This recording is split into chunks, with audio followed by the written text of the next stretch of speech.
Hai, perkenalkan nama saya Rizka Tatika Lintia dengan NPM 41818911230062.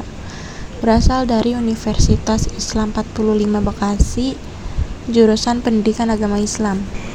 Baik, langsung saja kita akan membahas tentang harmonisasi dalam keberagaman multikultural. Apa sih yang dimaksud dengan multikultural? Multikultural merupakan paham yang mengakui dan menerima perbedaan, seperti perbedaan agama, ras, suku, adat, bahasa, dan status sosial.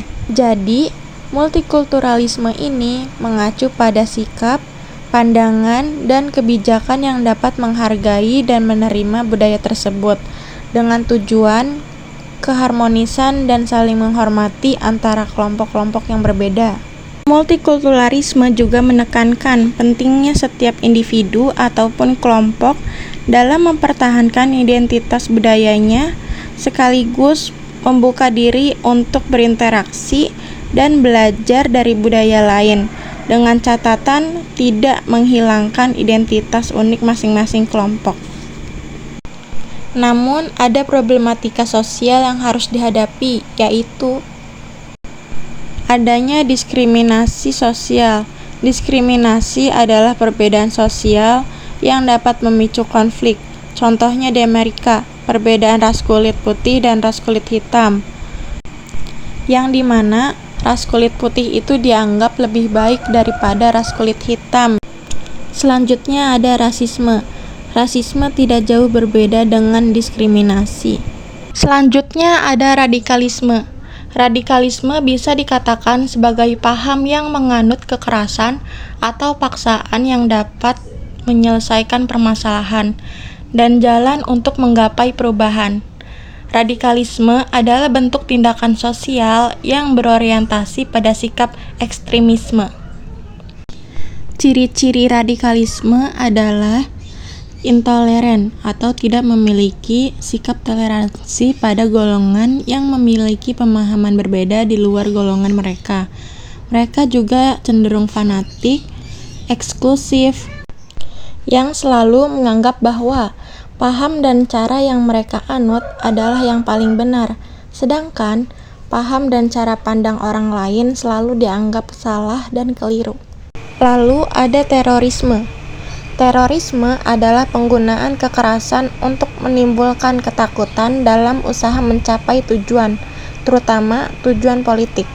Praktik tindakan teror yang menimbulkan situasi teror atau rasa takut. Terorisme juga termasuk ke dalam paham fundamentalisme agama, hanya dia yang merasa benar dan yang tidak sesuai dianggap salah.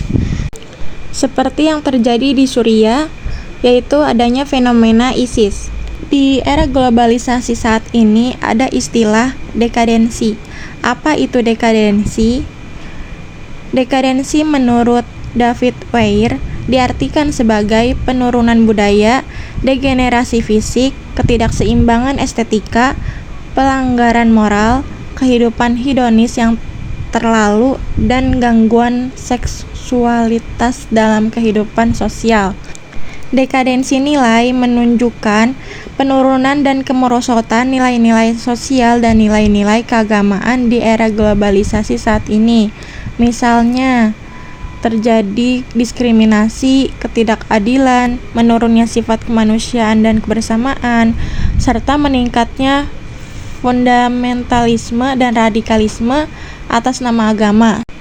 Dalam Undang-Undang Rakyat Indonesia Nomor 20 Tahun 2003 tentang Sistem Pendidikan Nasional, bahwasanya pendidikan nasional ini berupaya mengarahkan kepada prinsip-prinsip dalam multikulturalisme, misalnya prinsip keadilan, demokratis, dan kesamaan. Salah satu contohnya seperti yang disebutkan dalam bab 3 pasal 4, bahwasanya pendidikan diselenggarakan secara demokratis dan berkeadilan, serta tidak diskriminatif dengan menjunjung tinggi hak asasi manusia, nilai keagamaan, nilai kultural, dan kemajemukan bangsa.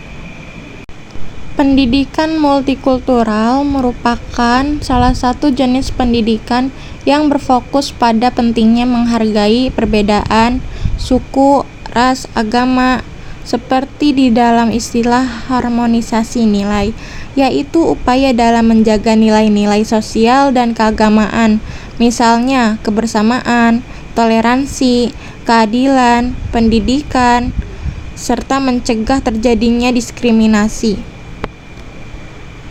James A. Branks menyatakan bahwa pendidikan multikultural sebagai gerakan pembaharuan yang dirancang untuk membuat perubahan besar dalam dunia pendidikan. Pendidikan multikultural juga berupaya menumbuhkan sikap toleransi, humanisme. Humanisme adalah paham yang mengedepankan nilai-nilai dan martabat manusia, lalu demokratis, menerima persamaan dalam perbedaan kepada anak supaya berkehidupan di tengah-tengah masyarakat yang majemuk dan beragam.